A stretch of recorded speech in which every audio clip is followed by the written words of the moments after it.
Dans beaucoup de disciplines, un département, ça vient avec un programme de recherche, ça vient avec un type de sciences qu'ils font. En maths, c'est quand même un petit peu différent parce que assez souvent, les gens travaillent de manière plus individuelle, c'est-à-dire sur des sujets qui sont un peu le leur, ou peut-être un groupe de 2 personnes ou quelque chose comme ça. Donc les collaborations, ça consiste à aller voir des gens qu'on connaît sur un sujet qu'on aime bien et discuter ensemble. C'est pas tellement participer au programme de recherche du labo qui serait quelque chose qui aurait été déterminé à l'avance par les instances gouvernantes. Donc là, effectivement, je comprends la difficulté à répondre parce que quelque part, la manière dont on décide où est-ce qu'on va visiter, c'est plutôt en fonction de ses propres intérêts, de si on a une affaire en cours avec d'autres chercheurs ou des choses comme ça. Le but du jeu, c'est plutôt de trouver des gens qui travaillent sur un sujet très proche, où on a l'impression qu'on va travailler ensemble et faire des progrès. Mais pas tellement... Bon.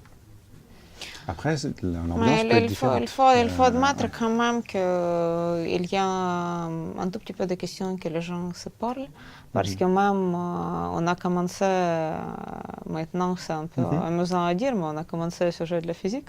Ouais. Même pas, on fait tous les deux analyse harmonique, on se connaissait un tout petit peu avant, oui, mais on a commencé à travailler sujet qui était plutôt, qui est venu de la physique, on a trouvé... Ce qui était un peu étrange. Et oui, là, pour le coup, effectivement, Orsay n'y est absolument pour rien. Mais bon. Après, je pense qu'il y a des départements qui ont des ambiances différentes. Mais je sais pas, pour moi, l'ambiance est un peu... c'est un peu le résultat d'un facteur humain. Moi, je ne crois pas que ce soit quelque chose d'historique ou de lié au statut du département ou de quoi que ce soit. C'est les deux peut-être parce que le statut de département, il arrive à attirer quand même les gens qui... vous pouvez choisir. On peut choisir. C'est un peu ça. Après, je ne sais pas si on choisit un facteur humain ou un facteur récemment, plutôt professionnel quand même. On a fait un peu attention de ne pas recruter des gens trop bizarres. C'est difficile en maths. Non, je crois pas en fait. Ça c'est la mauvaise idée qu'on veut donner. Non, il y en a quelques-uns, mais on en parle beaucoup. Donc effectivement, il y a eu l'époque où il y avait... en fait, c'était l'année où Wendelin a eu sa médaille Fields, où il y avait aussi son collègue russe qui avait la médaille Fields en même temps. Et c'est vrai que dans la presse, on a surtout parlé du collègue russe qui avait refusé la médaille Fields pour aller cueillir des champignons dans la forêt près de sa mère. Je crois que je connais. Et c'était beaucoup plus rigolo pour les journalistes. Mais moi, j'ai quand même l'impression que dans l'ensemble, les gens sont raisonnables. Non, mais il faut admettre que les gens parlent quand même. C'est facile à frapper sur la porte, demander une petite question. Après, des fois, il y a des réponses, des fois, il n'y a pas. Les gens mangent ensemble. Ça, c'est le facteur français. Ça, c'est la différence entre la France et les États-Unis. Ah oui, ça c'est vrai peut-être parce que c'est assez rare aux États-Unis. Ça arrive, mais c'est quand même assez rare. Il y a une époque où effectivement on disait que pour faire venir les gens à Orsay, il fallait les faire manger à la cantine. Et à ce moment-là, ils venaient forcément. Mais, il y a aussi des collègues qui ont prétendu qu'ils ont essayé d'inviter les gens au moment où il y avait le repas amélioré de Noël, pour leur faire croire que c'était tous les jours comme ça. Ah. Mais, je ne crois pas que ça ait marché. Non, mais c'est vrai que je trouve que c'est une atmosphère très très agréable, plutôt chaleureuse. Après, je ne sais pas si c'est la question du pays ou si c'est le département. Non, c'est des choses... Et effectivement, l'atmosphère d'un département, ça peut changer en fonction d'une ou deux personnes facilement. Mais bon. Mais là, je pense, juste comme ça, pour dire du bien du département, et puis comme ça va être coupé. Une chose, moi, à laquelle je crois en ce qui concerne Orsay, c'est que les gens ont tendance à se faire confiance plus les uns les autres que dans d'autres universités que je connais, où au moment des recrutements, ça a souvent été beaucoup plus pacifique que dans d'autres choses. Et je ne sais pas si c'est juste par pure gentillesse. Je pense que c'est quelque part aussi, les gens ont l'impression de faire partie d'un club de gens très intelligents, et donc ils ne peuvent pas critiquer les autres gens du club de gens très intelligents, parce que sinon, sinon ils se déconsidéreraient eux-mêmes. Mais de fait, moi j'ai été très content, un petit peu plus sérieusement, de voir que souvent au moment des recrutements, les gens se font confiance. Ce qui est à mon avis, plutôt rare. Enfin, moi j'ai entendu beaucoup d'histoires J'en ai pas vécu tant que ça en commission de spécialistes de bataille, parce que les gens voulaient pas trop écouter le voisin, parce que quand même c'était quand même moi qui avais raison. Mais en plus, je ne sais pas si j'ai eu de chance ou c'est le truc général, mais je trouve que quand même il y a pas mal d'étudiants, de postdocs, je ne sais quelle tienne de Pascal, mais je trouve qu'il y a quand même pas mal de jeunesse, et le séminaire il est vivant, et à un moment, ils avaient même le séminaire de niveau étudiant. Je ne sais pas qui a organisé ça, c'était pas mal du tout. Je pense qu'à mon avis, on a un peu de chance d'être à Paris. Donc il y a les normaliens qu'on arrive à faire venir de temps en temps. C'est plus facile pour nous de trouver des étudiants qu'en province. C'est triste à dire, mais... Et les postdocs, il y a...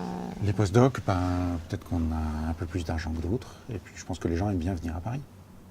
Mais ça, oui, le problème, c'est qu'il y a souvent un choix difficile à faire entre avoir de l'argent et faire ce qu'on veut, et avoir du temps et travailler. Et parfois, on ne peut pas faire les deux, quoi. Mais bon, ceci dit, ouais. Donc je pense qu'il y a quand même, à mon avis, il y a quand même sans doute plus de mouvement. À mon avis, on a plus de visiteurs que dans le passé. Parce que les postdocs, ça n'existait pas il y a 10 ans, je crois. Ah, vraiment? Je ne savais pas. Peut-être il y a 15 ans. Je ne le savais pas. En France, non, on a longtemps eu le système, on passe sa thèse. Et si on est bon, on a un poste de maître de conf. Et donc maintenant, effectivement, je crois qu'on fait de temps en temps des offres à des gens qui viennent juste de sortir de la thèse, mais il faut qu'ils soient vraiment très très bons. Mais c'est aussi la question d'avoir les postdocs étrangers, parce que pour les étrangers, c'est quand même c'est une partie du système. Ouais, et après, Mais voilà, moi je crois qu'il y a quelques années... Comme c'est un très bon département, j'imagine qu'il y a plein de gens, même de l'étranger, qui veulent faire un petit postdoc ici, juste pour comme le stage. Ça c'est bon, peut-être il y a 15 ans ça existe. Avant, moi je me souviens très bien qu'on m'a posé la question en disant j'aimerais bien faire un postdoc à Orsay ou à Paris, et je répondais je ne sais pas ce que c'est. Oui, je sais bien que ça existe à l'étranger, mais nous on n'en a pas. Mais tu vois ce que je dis, si quelqu'un, je ne sais pas, vient de l'Italie vers les États-Unis, il faut un postdoc. Donc là, ça va. C'est un endroit magnifique pour... On s'y est mis, oui. Effectivement, il y a du passage. Donc, jusqu'à il n'y a pas tellement longtemps, on était plutôt à dire on va refuser parce qu'on n'a pas de place. Mais bon. C'est plutôt la question de trouver une collaboration, même une idée de projet avec le professeur particulier. Donc, oui, je dirais toujours que c'est un endroit magnifique, mais après, c'est la compétition dans le sens que c'est pas gagné, que les gens ici veulent prendre le postdoc. En fait, je ne sais pas combien vous avez par an. Alors, nous-mêmes, on n'a pas tant que ça, mais il y a maintenant donc, la fédération Adama, on doit avoir quelque chose comme 2-3 par an. Et puis il y a peut-être, alors effectivement, il y a des postdocs européens qui viennent ici. Donc moi j'aurais dit qu'on aurait à peu près une dizaine de visiteurs postdocs par an. Il y a plein de visiteurs, il y a vraiment plein de visiteurs, et il y a plein de gens qui ont une collaboration ici, à Orsay ou pas, à Paris, et qu'ils viennent chacun ou 2 fois par an, quelque chose comme ça. Mais dans son domaine, on connaît peut-être presque tout le monde. Donc, on se voit tout le temps en conférence, on se voit ici des fois. Et HES. Des gens qui viennent relativement régulièrement, il n'y en a pas tant que ça. C'est pas si facile que ça de voyager. Il faut trouver le temps. On ne peut pas voyager partout tout le temps. C'est le problème de financement. C'est-à-dire on ne pourrait pas inviter trop de monde de toute façon. Mais, oui, mais aussi, comme le temps, c'est toujours un problème, ça veut dire que ça prend une collaboration assez forte, déjà pour aller quelque part pour un mois, 2 mois, parce qu'on enseigne chez nous. Donc, ça veut dire qu'il n'y a autant de temps que ça pour voyager naturellement. Et après, il faut faire des priorités. Pour ce qui est des financements, on a découvert récemment que ça existait, mais moi j'ai toujours entendu dire que les États-Unis c'était pire. Donc oui, je crois que c'est juste que comme j'ai grandi à ce système-là, je n'arrive pas à dire mal parce que je ne connais différemment. Alors si tu avais un jeune étudiant, pourquoi tu l'enverrais à Orsay?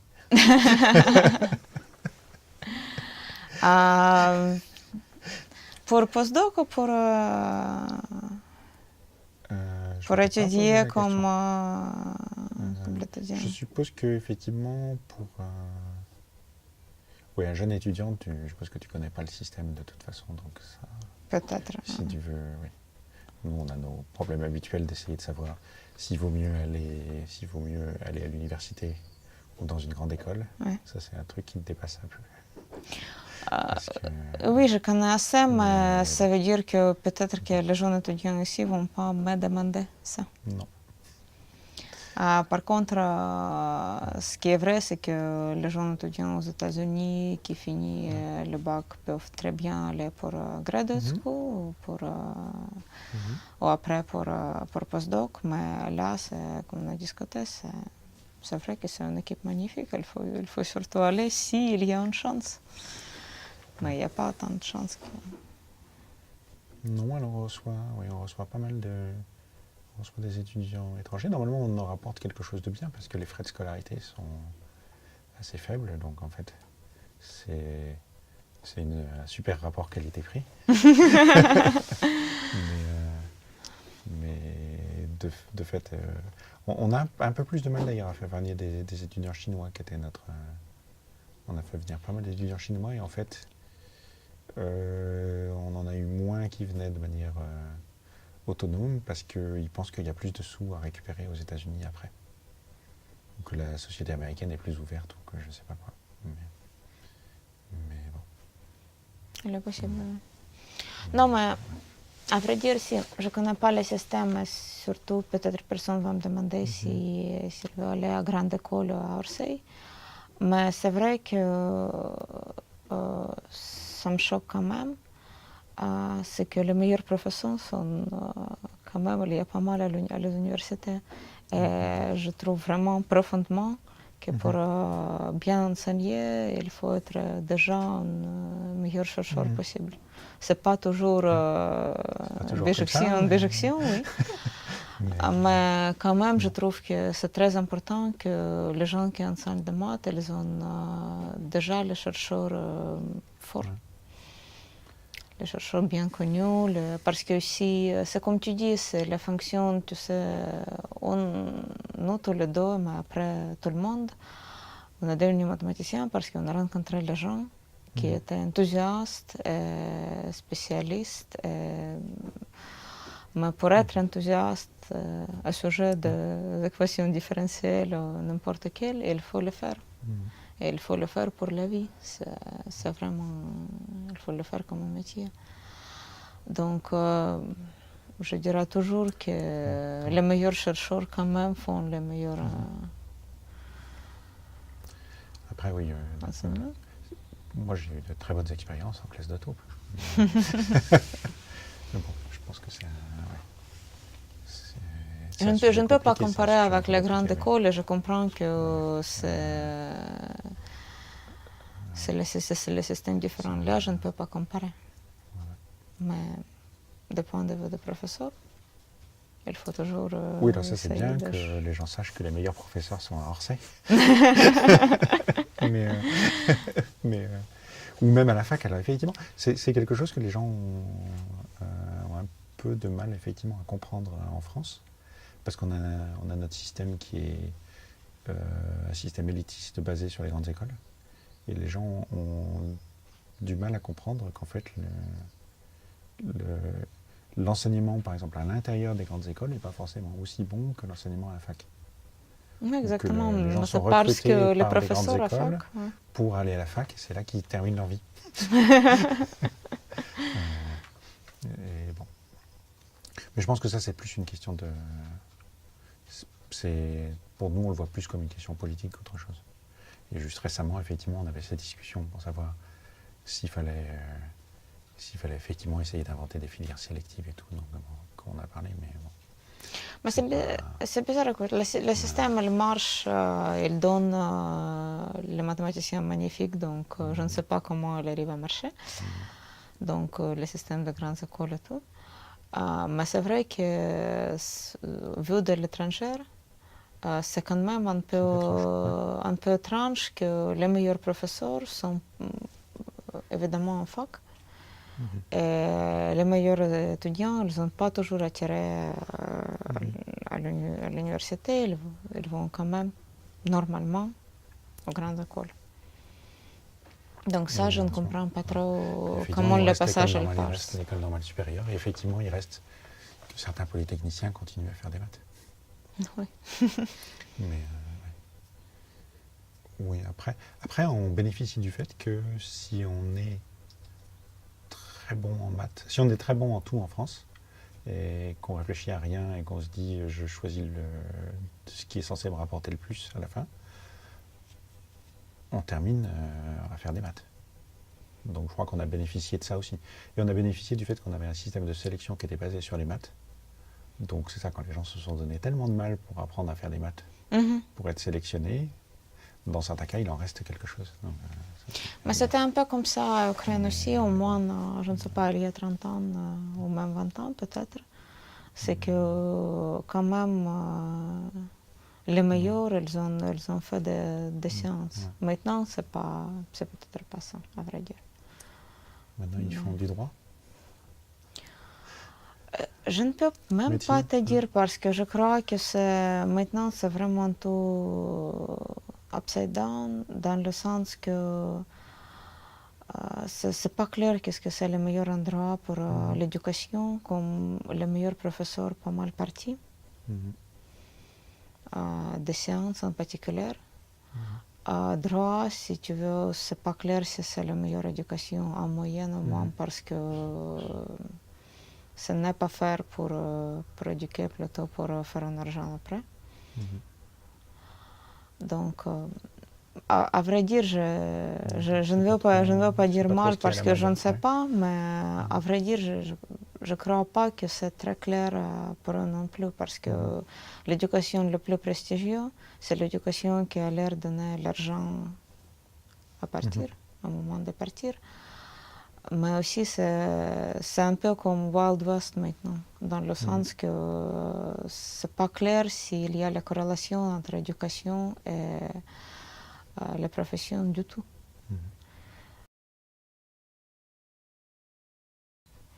Et pour graduate students, comment ça se passe? Parce que quand même, il y a pas mal d'étrangers. Et bien justement, on commence à avoir pas mal d'étudiants en étranger, donc en fait, on commence à se poser la question. Donc là, par exemple, pour la première fois l'année dernière, je faisais le cours de présentation d'un premier cours de M2. Il y avait pas mal d'étudiants et j'ai commencé en anglais. Et la vérité, c'est qu'après, finalement, je me suis rendu compte qu'il n'y a plus que ça marchait à peu près pareil en français, finalement. Mais parce que parmi les étrangers qu'on a, on a beaucoup de Chinois. Et ceux qui viennent ne parlent pas forcément beaucoup mieux anglais que français. Mais on est censé réfléchir à ça parce qu'on a de plus en plus d'étudiants étrangers. Donc il faudrait que certains de nos cours soient en anglais, mais pour le moment la tradition n'est pas encore ça. Et, bon. Non, moi je trouve que pour moi, c'était pas un problème. Je ne vais pas dire que je parlais si bien que ça, mais j'ai appris. C'était plutôt amusant. En général, oui, je ne sais pas qu'est-ce qui se passe si les gens ne comprennent vraiment pas. Ça, je ne sais pas. Pour le moment, oui, le système ne les aide pas beaucoup. Par contre, effectivement, on propose des cours de français. Nous, on a eu une grande tradition de pays francophones pendant très longtemps. Donc là, le système des étudiants chinois, ça nous a été assez utile pour garder le même nombre d'étudiants en thèse il n'y a pas si longtemps que ça. Et effectivement, on avait des relations avec certaines universités chinoises bien choisies qui nous envoyaient des étudiants, tout le monde était content. J'ai un peu l'impression que maintenant, ce qui arrive plus en Chine, c'est qu'il y a beaucoup de gens riches qui envoient leurs enfants étudier un peu partout, et en général un peu partout, c'est en priorité aux États-Unis, en Angleterre aussi, je crois, et un peu moins en France. Parce qu'on était plus effectivement sur un modèle d'économie planifiée où on allait chercher les étudiants nous-mêmes avec des gens qu'on connaissait, qui nous les envoyaient. Ce dont on n'a pas à se plaindre, parce qu'ils nous envoyaient des très bons étudiants. Mais on a relativement peu d'étudiants qui viennent tout seuls en disant « je veux venir étudier en... » Mais je ne sais pas à quel point le système est ouvert, parce que par exemple, je ne sais pas, mais quand j'étais étudiante à Ukraine, c'est vrai que ce n'est pas très clair comment même rentrer le système. Je n'ai pas considéré, il faut dire, mais je ne crois pas que c'était considéré généralement. À mon avis, je pense que c'était des choses qui étaient un peu comme j'explique, c'est-à-dire des choses ciblées parce qu'on avait un correspondant sur place. Donc on a reçu beaucoup d'étudiants roumains pendant de nombreuses années. Alors peut-être que le roumain c'était plus facile parce que tous les Roumains nous expliquent que le roumain c'est une langue latine et que par conséquent ils peuvent parler français parfaitement tout de suite. Mais en tout cas, effectivement, je crois que la vérité c'est qu'on avait envoyé un certain nombre de personnes en Roumanie qui avaient des bonnes relations, qui allaient regarder dans les universités s'il y avait des gens intéressants, qui proposaient un truc qui était un peu prévu à l'avance. Et mais tout ça était assez planifié, c'est-à-dire il n'y avait pas d'étudiants qui disaient je vais venir oui, c'est exactement ça. Tout seul. C'était plutôt des gens qui avaient été sélectionnés par le système. Donc je ne sais pas si vous avez envie dans le sens que Orsay, il a quand même les étudiants pas mal, donc il n'y a pas de raison particulière d'aller chercher dehors. Mais c'est vrai que le système, en général, il est assez fermé pour... Alors normalement, on a fait des progrès, je dirais, ces 5 dernières années. Parce qu'effectivement, on a reçu des sous par la Fondation Adama qui nous permettent de proposer des bourses à des étudiants étrangers. Donc il y a une sorte d'appel d'offres. Je sais pas à quel point on est célèbre dans le monde, au point que des tas d'étudiants veuillent venir, mais en tout cas c'est possible. En fait, j'imagine ça. Avant, c'était essentiellement pas possible, c'est-à-dire il fallait essentiellement venir à travers l'ambassade de France. Parce que ça demandait, alors surtout pour les pays de l'Est où effectivement il fallait à la fois avoir le visa, l'autorisation de venir et les sous, mais même autrement, quoi. On a eu pas mal d'étudiants francophones africains, typiquement. C'était aussi des plans pratiquement gouvernementaux de coopération. C'était pas des gens qui disaient tout d'un coup, tiens, je viendrais bien étudier en France. Je pense pas qu'on va avoir des nombres considérables non plus. Mais effectivement, curieusement, on prétend qu'on essaye récemment. Mais c'est pas clair qu'on ait le modèle économique qui va avec, parce que il faudrait peut-être qu'on fasse payer les droits d'inscription plus cher. C'est un peu par chance. C'était un peu le choix le plus facile. Comme peut-être que j'étais pas mal en mathématiques, mais du coup, ça pouvait être quelque chose d'autre aussi. J'ai rentré au département de mathématiques qui n'était pas trop difficile à un moment, juste parce que j'ai passé les examens. Et par difficile, je veux dire qu'on a eu le département en Ukraine à un moment qui était bien plus populaire comme ça, à cause de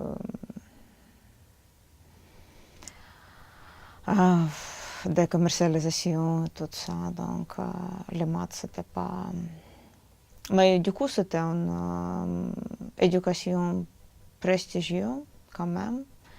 Et prestigieux, je veux dire, dans le sens que nous, on a pensé que si on fait des maths, après, on peut faire tous les choix dans la vie, dans le sens que c'est une bonne base d'éducation. Après, on va choisir faire peut-être des autres choses, quelque chose comme ça. Après, j'avais une offre pour aller à Graduate School aux États-Unis. Je suis allée là, et là, ce n'est plus le choix. Tu écris une thèse raisonnable, tu as une offre postdoc, et après, c'est le chemin lisse plutôt. Donc, je ne peux pas dire que c'était beaucoup de choix très, très difficiles, c'était plutôt les opportunités que j'ai prises. On ne savait pas où on va quand on est allé aux États-Unis, ni du point de vue de qu'est-ce que c'est être un chercheur, ni du point de vue de qu'est-ce que c'est les mathématiques de ce niveau-là, ni peut-être du point de vue de qu'est-ce que c'est le pays. C'était juste sauter un peu dans le vide après. C'était pas si tragique que ça aussi, j'avais 19 ans à ce moment-là, donc j'étais assez flexible peut-être. J'espère que je suis même maintenant, mais là c'était plus facile quand même.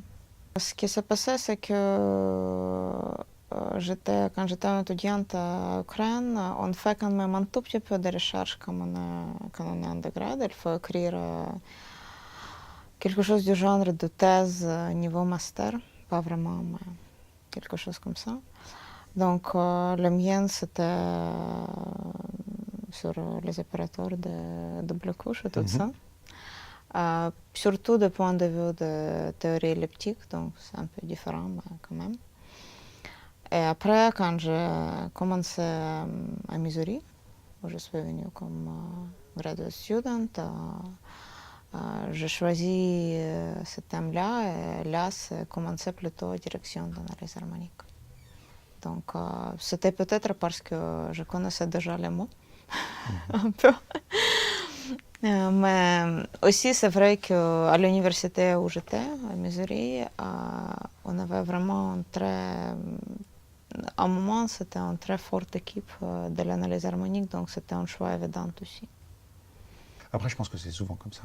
C'est-à-dire autant j'ai su assez vite que j'étais sans doute pas fait pour faire de l'algèbre, autant le choix de la discipline même, donc dans mon cas c'est tombé parce que je suis tombé sur un prof qui était vraiment excellent et qui m'a convaincu que c'était ça que je voulais faire, mais ça aurait pu être autre chose.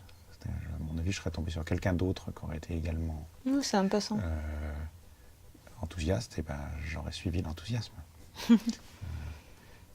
La différence entre l'analyse harmonique et un autre type d'analyse, c'est plus conceptuel. C'est plus un truc de contexte que de véritable décision, souvent. Les gens commencent à travailler sur un sujet, puis ils continuent à travailler sur un sujet relativement proche. Si ça leur plaît pas, ils changent un peu, mais...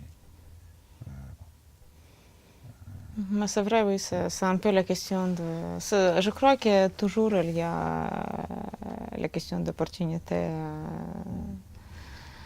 un choix de sujet pour la thèse, c'est la question de, je ne sais pas, professeur qui était bien enthousiaste. On travaille tous les deux, en fait, sur le sujet de localisation d'ondes. qui est très appliqué et qui est évidemment plutôt démarré d'intérêt physique. Et on était amenés tous les deux à ce sujet, moi un tout petit peu plus tôt. J'ai accroché un tout petit peu plus sérieusement. Et maintenant, tu construis des LED. Oui, maintenant je construis des LED, presque. Donc oui, la collaboration avec l'École Polytechnique, c'est vraiment avec le laboratoire PMC, physique matière condensée. Donc c'est vraiment les vrais physiciens, même un peu les ingénieurs. Mais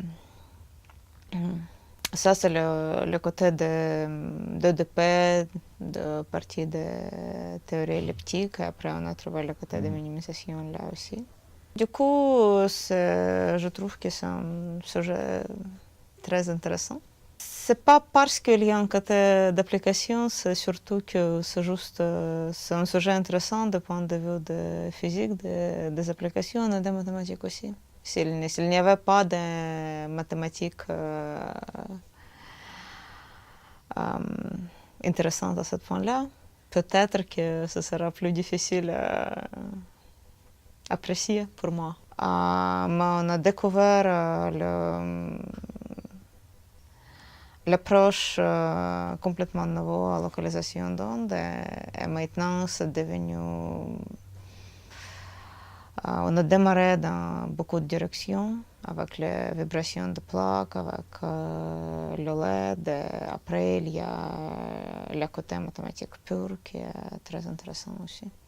Il y a des minimisations là, qui en a fait pas mal, des lignes de localisation, elles peuvent se définir par problème de minimisation, de frontières libres. Après, maintenant, on travaille sur des choses comme la distance augmentée et tout ça, pour quantifier la décroissance d'ondes localisées. Ça, c'est un peu la façon de quantification. Et on espère qu'il y a plus que ça. Il y a localisation d'Anderson, mais là, on n'a pas vraiment plongé dessus.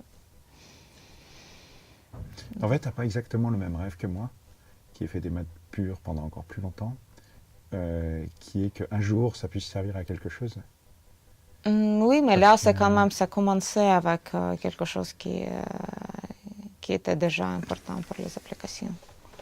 Un jour, oui. C'est pour toutes les autres choses que je fais. C'est pas aussi bien que si c'était quelque chose que tu avais inventé toi et qui finissait par avoir des applications. Mais... Là, non, je ne dis pas que c'est pas aussi bien, je dis que c'est différent dans le sens que c'est un peu au contraire. Je trouvais que ça arrive beaucoup plus souvent que les physiciens le savent déjà. Et après, c'est nous qui arrivons à démontrer. Là, c'était vraiment le contraire.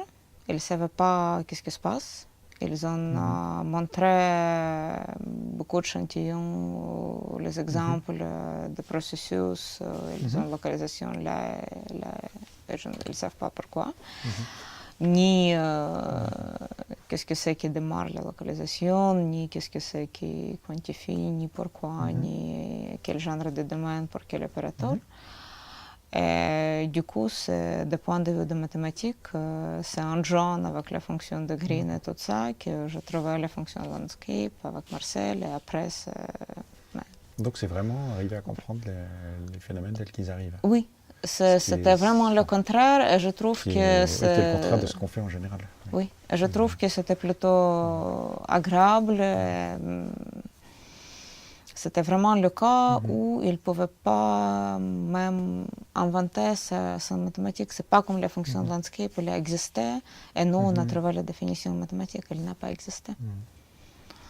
Donc, c'est vraiment différent, c'est vraiment un peu en jaune avec la formule, qu'on a trouvé un concept nouvel pour les physiciens. Et comme là, la définition de physique, ça tombe bien. Qu'ils peuvent le calculer, apprécier, sans comprendre vraiment les équations. Donc, je trouve que c'était un peu au contraire. Et je trouve que c'est plutôt bien. C'était plutôt amusant que la mathématique pouvait amener quelque chose de complètement nouveau. Oui, non, je comprends. Parce qu'effectivement, moi, je connaissais si tu veux, mon cas personnel où effectivement c'était un peu le contraire, où je m'approchais de sujets qui pouvaient avoir un aspect pratique. Et je me suis bien rendu compte qu'en fait, je continuais à faire mes maths pures tranquillement. Donc, typiquement, avec les films de savon, j'ai décidé ce que devait être un film de savon. Je démontre mes théorèmes sur mes films de savon, et ça tombe bien si les films de savon de la réalité coïncident avec ce que j'ai décidé. Et ce qui est évidemment pas du tout. C'est pas très scientifique pour ce qui est de comprendre la nature. Et ceci dit, je comprends que c'est encore plus rigolo d'essayer vraiment de comprendre un phénomène qu'on ne comprenait pas avant. C'était vraiment ça. Ouais, bon. C'était vraiment ça. Et je crois qu'on avait la chance que ça arrivait parce que c'est vraiment une idée nouvelle. Après, comme tu sais très bien, on a parti en mathématiques dans les endroits où peut-être que ça ne peut pas servir. Et des fois, il y a les autres qui trouvent qu'en fait, c'est oui. qu'il ne se passe rien. Ouais. Mais il faut admettre qu'on a fait pas mal de choses de mathématiques, comme le loi de Weil et tout ça, qui sert maintenant pour construire les LED et tout. Donc, je trouve que ça c'est plutôt amusant. Mais c'est travailler, c'est vraiment... je ne sais pas à quel point c'est facile à croire, mais c'est vraiment le plus beau souvenir, c'est devant le tableau. Si jamais on arrive à démontrer un théorème, c'est... Quand on démontre un théorème. Oui, quand on pense qu'on a démontré le théorème. C'est le plus beau souvenir, donc c'est comme ça. Mais c'est comme je dis, je trouve que vraiment l'équipe, le département, elle est assez chaleureux. C'est bien de se rencontrer près de la machine à café. Mais c'est assez rigolo, ces histoires des cafés, parce qu'évidemment, il y a une tradition parmi les mathématiciens de prétendre que le café, c'est très important pour faire des maths. Ah, je crois que c'est vrai. Hein? Et il y a beaucoup de gens qui pensent ça. Alors, comme je ne bois pratiquement pas de café, je me sens un peu exclu. Ça, oui, ça. Oui, c'est assez bizarre. Mais je ne sais pas si c'est vrai dans les autres. Je crois qu'en général, c'est vrai. Parce que visiblement, les physiciens théoriciens, ils aiment bien boire du café aussi. Mais je crois que c'est quand même pas à ce point-là. Donc, on dit quand même que les mathématiciens, c'est la machine pour transformer le café en théorème. Je ne sais pas si... Après, il y a des cas quand, je ne sais pas, il y a l'eau transformée en théorème aussi. Mais c'est vrai qu'il y a quand même pas mal d'activités autour de la machine à café. Mais oui. Mais après, il y a avoir de bonnes équipes. Ça, c'est peut-être plus important que tout ça. Et c'est vrai que quand on a commencé à demander qu'est-ce qu'il fallait absolument dans le nouveau bâtiment, alors il y avait un certain nombre de choses qui sont venues parce qu'on a connu des exemples qui marchaient moins bien. Donc j'ai demandé des fenêtres qui ouvrent, des tableaux, et un certain nombre de choses comme ça. Mais effectivement, et on avait effectivement demandé des grands tableaux. On n'avait même pas, il ne suffisait pas d'avoir des tableaux, il fallait qu'on ait des grands tableaux. Noir. Et noir, en fait, maintenant il y a une majorité de tableaux noirs, mais pas une majorité aussi écrasante que j'aurais cru. Juste maintenant, là, on a fait un sondage pour savoir, dans le nouveau bâtiment, quelles étaient les préférences des gens pour commander les tableaux. Donc il y a eu une première étape qui s'appelle un pré-projet, si je me souviens bien, où effectivement, là, il s'agissait de dire quelles contraintes étaient les plus importantes pour nous.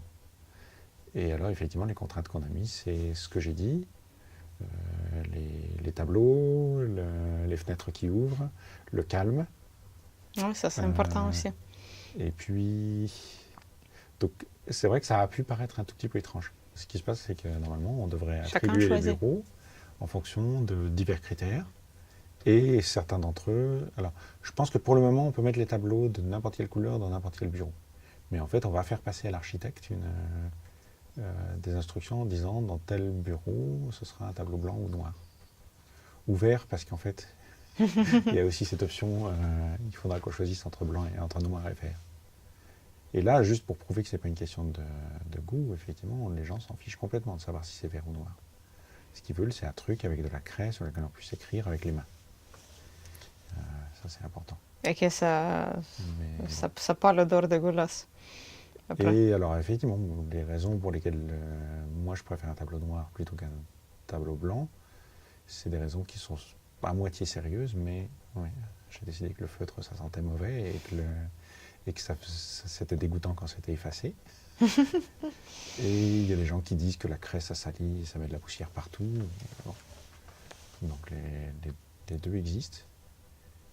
Et je ne sais pas s'il y a un critère d'âge qui fait... mais je crois que c'est un peu mélangé quand même. Oui, je suppose le fait de pouvoir en mettre partout, d'effacer au fur et à mesure. Ouais. Mais c'est aussi avoir quelque chose de grand. Parce que quand même, normalement, les fichiers de papier, ils sont bien plus petits que ça. Ouais. Pour intégrer par non, partie, c'est bien pratique d'avoir un grand tableau. Un grand tableau. Et puis de corriger les erreurs au fur et à mesure. et dans l'ensemble, on est plutôt vieux jeu, je pense. On sera sans doute parmi les derniers à utiliser tous les systèmes de tableaux roulants où on écrit dessus au fur et à mesure. Et même les transparents, on n'aime pas trop ça. Non, mais il faut admettre que même maintenant, en mathématiques, c'est plutôt enseigné au tableau. Parce que je ne sais presque pas une autre discipline qui est accrochée au tableau autant que ça veut dire que presque tous les professeurs de physique et tout, ils font des transparents maintenant, ils font un cours à l'ordinateur et tout. Ouais. Et pour nous, je trouve quand même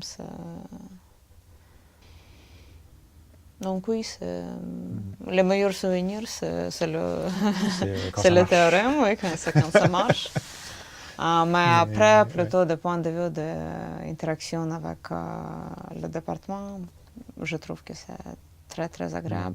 J'aime bien discuter avec les gens, je trouve que c'est facile ici. C'est plutôt... Après, évidemment, tu n'avais pas de raison particulière d'être dans des situations de conflit. Oui. Non, mais c'est vrai que, par contre, en particulier chez les maths, ça arrive quand même que ça prend du temps de discuter avec les gens. Donc, si tu as des questions, ça arrive quand même que quelqu'un te dit que surtout pas maintenant, ou même mieux jamais. Non, et puis là, oui. C'est vrai que là, je me rends peut-être pas compte de la chance relative qu'on a, mais c'est vrai que en principe, si on a une question relativement simple à poser, il y a sans doute quelqu'un dans le bâtiment qui connaît la réponse. Ouais.